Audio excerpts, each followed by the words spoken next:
Season 2, Episode 2 of The Morning Show. It's like the flu. Oof.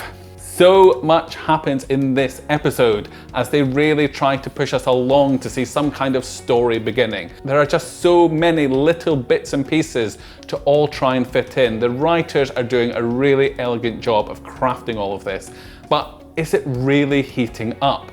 I'll be sharing my thoughts, my opinions, and plenty of spoilers, but I'd love to know what you are thinking too, especially if I've missed any of your favourite moments. Because this episode is so jam-packed, it's probably best to go kind of chronologically and begin with Bradley being a brat. She's just so angry, which is how she also started season 1, but that seemed to be about real world stuff. She appears now to just be angry because she's spoiled and rich and famous, when she was always supposed to be the grounded one, and perhaps that's the point. Her cozy relationship with Corey is pushed to breaking point, and she announces in their hotel lobby that she might be too sick to work. And it turns out that she's gone into a self-imposed 3-week isolation, 3 months before lockdown begins. Are the writers having her cry wolf, or are they just trying to foreshadow what's going to come for everybody? Dramatic irony indeed. Well.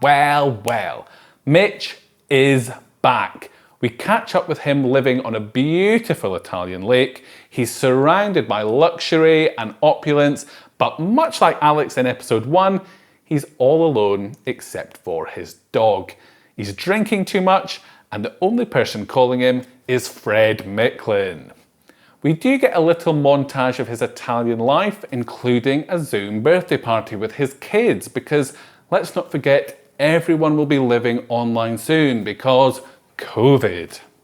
And then finally we get a scene free of COVID foreshadowing when Alex just drops into the studio to check out her new office. She is stunned by the view from her office, even though it doesn't seem to be as nice as the view from her apartment building. Stella and Corey arrive to placate Alex, and we're subjected to something that always irritates me in TV. They're acting to let us know they're rattled. But we know Corey. He's better at this than what is happening in this scene. They are playing what's underneath far too strongly so we don't miss it, but that just seems to make the stakes of this moment disproportionately intense. People might accidentally find out Alex is in the studio. Really? Do you care about that? I don't. But the power has shifted to Alex. Alex, who gets a round of applause when she enters the studio. There are lots of little clues about how this cultural moment has defined Alex as a hero. The applause, the time cover in episode 1, and the studio's new reaction to her. But it's hard to really get a sense of what that moment was or how it's understood in the real world, because we are trapped in this tiny microclimate of the upper echelons of our main cast. And it also doesn't seem like Bradley has had the same hero status bestowed on her. And maybe that is why she's so bitter. Later in the episode, she does say to Alex that she was the one who was really trying to expose the network. After all this initial setup, the main 2 scenes in this episode are the dinner party and the gelateria. The intimate dinner party grows until all of the on-air cast are there with Corey, Stella and Mia. It takes place in a dark room with no windows, which feels claustrophobic, but also reminds the COVID watchers among us that there's no fresh air moving between them. Alison dismisses COVID as just like the flu. She said the episode title. But Daniel dismisses Alex, saying sorry is what people say when they want permission to stop feeling bad. He's the only one that shows his true feelings about Alex returning, except for maybe Ty, who stumbles over his words, nervous to meet the living legend. And I suspect there may be a more intimate future for these two. Corey again refers to Alex as a hero, but this time does include Bradley. Bradley feels less than heroic and honestly struggles to reach interesting for me.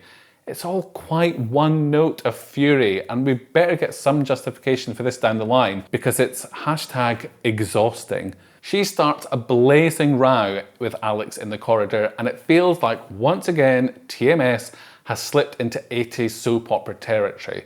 They're just one step away from pulling each other's hair and rolling around in ponds. They agree that they are going to compete for the best gigs on the show. Bradley wants to be Alex's equal. Most importantly, Bradley reminds Alex that she has betrayed Chip, and that really grabs Alex's attention. A really lovely bit of detailed acting from Jennifer Aniston.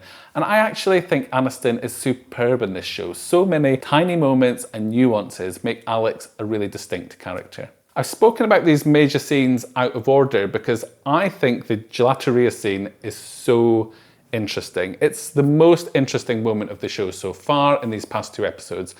And I think I enjoy it so much as a scene of fictional television because everyone is in deep, deep shades of moral grey.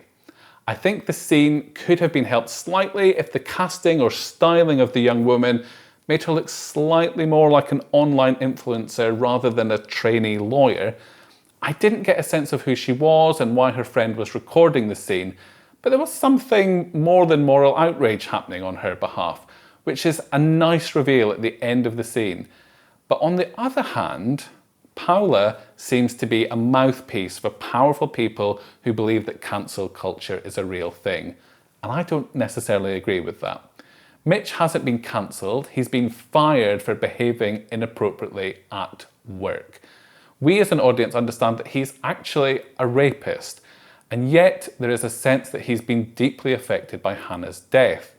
Too little too late for those of us that remember him screaming at her the night she died. These women are accusing and defending Mitch without all of the information.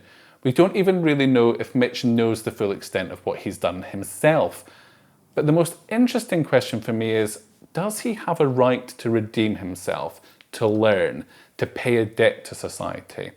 And I think that might be an easier question to answer if he wasn't living in the spoils of past success that is muddied by his past behaviours.